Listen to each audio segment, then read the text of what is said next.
Buenos días amigos. Esta semana quiero hablar sobre algo llamado la Cisma Occidental. Es una pequeña parte de la historia católica a la que puede haber escuchado referencias a lo largo de los estudios o en conversaciones, teorías de conspiración, etc. Y me gustaría contarles un poco sobre lo que realmente sucedió. Ahora, hubo un momento en el siglo XIII cuando el papado trasladó su asiento de Roma a Francia.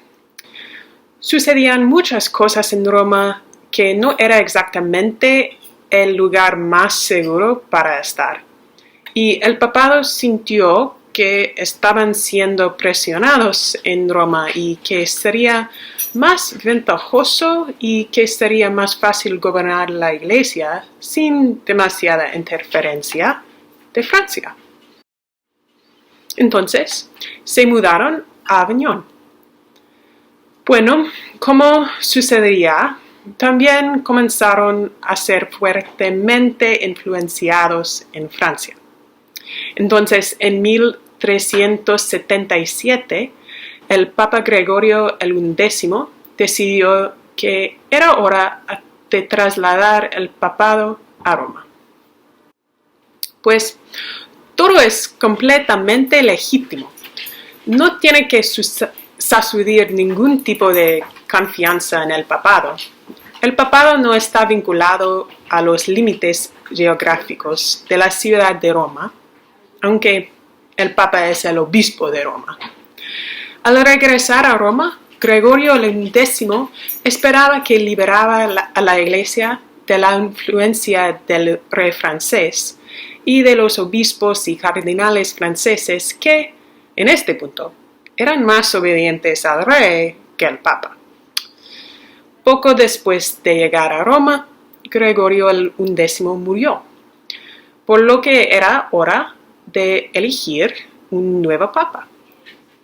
Los cardenales se unieron y decidieron que sería mejor elegir un papa italiano en este punto, temiendo tanto la influencia continua de los franceses como el pueblo de Roma que clamaba por un papa italiano. Después de que el papado se había ido por tanto tiempo de su ciudad, querían asegurar a alguien que les fuera leal. El hombre que eligieron, el Papa Urbano VI, no era el tipo más amable del mundo. No era lo que esperaban en términos de un líder y no parecía ser alguien con quien pudieran trabajar.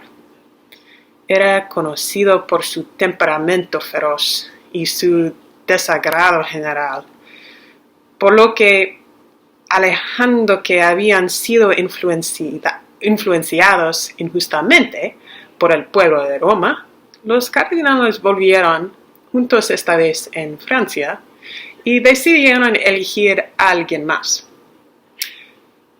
Pero el problema con esto es que Urbano VI todavía era papa. Él todavía estaba ahí. Así que cuando eligieron a un segundo hombre, Clemente VII, ahora tenían dos hombres que afirmaban ser papa, que habían sido elegidos por los cardenales en diferentes ciudades y con diferentes grupos de personas se aliaron a ellos.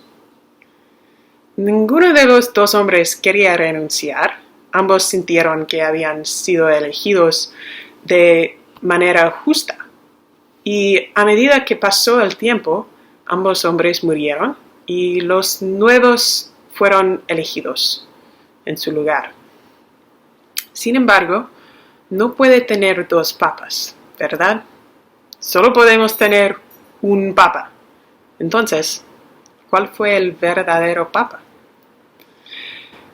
El desacuerdo fue de ida y vuelta. En realidad, hubo santos a ambos lados de este debate. Algunos santos estaban seguros de que era el de Aviñón. Otros estaban seguros de que era el de Roma. Sigue y sigue y sigue, hasta que entramos en el siglo XV. por lo que estamos hablando de más de 30 años de intenso desacuerdo dentro de la iglesia y la incertidumbre de quién es el principal pastor de la iglesia. Luego, a principios del siglo XV, algunos miembros de la jerarquía de la iglesia se reúnen en Pisa y deciden: resolveremos esto. Haremos que los otros dos hombres renuncien y elegiremos un verdadero papa final. El problema es que no tenían la autoridad para tener ese concilio y los otros dos hombres no renunciaron. Así que ahora tenías tres hombres que afirmaban ser papa. El elegido en Pisa fue Alexander el V. Fue sucedido rápidamente por Juan el XXIII en Pisa. En este punto tenemos a Juan el XXIII en Pisa, tenemos a Gregorio el XII en Roma y tenemos Benedicto el XIII en Aviñón. Solo uno de estos hombres es en realidad papa, pero nadie está completamente seguro de quién es. Afortunadamente, Gregorio el XII y Juan XXIII se comprometieron a reunir a la iglesia. Acordaron renunciar simultáneamente y aunque Benedicto el XIII no aceptaría renunciar, lo excomulgaron mutuamente.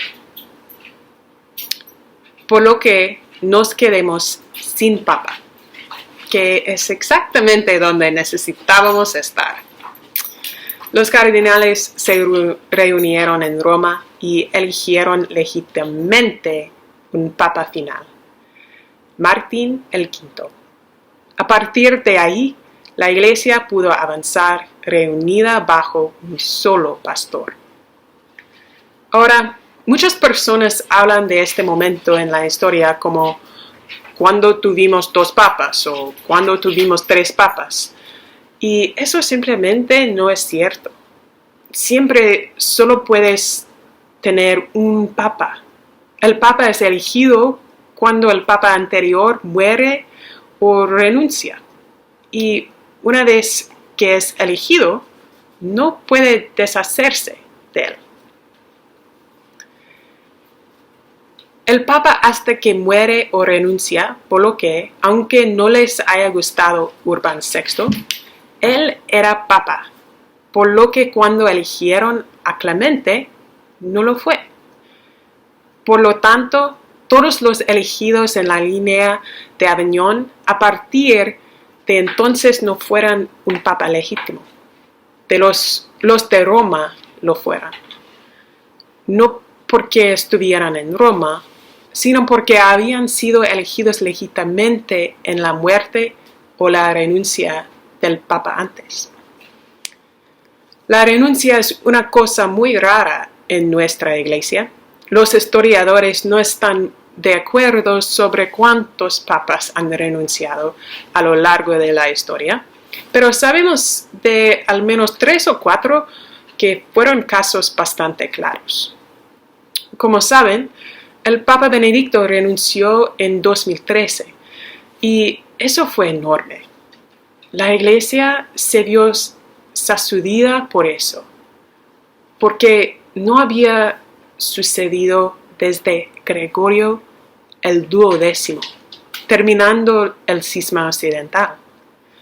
Afortunadamente, para nuestro día y para nuestra iglesia, el Papa Benedicto no renunció debido a un cisma, no renunció para desafiar a ningún reclamante alternativo del papado, renunció porque sintió que fue llamado a hacerlo y permaneció como un gran mentor e intercesor para el Papa Francisco y nuestra iglesia hoy.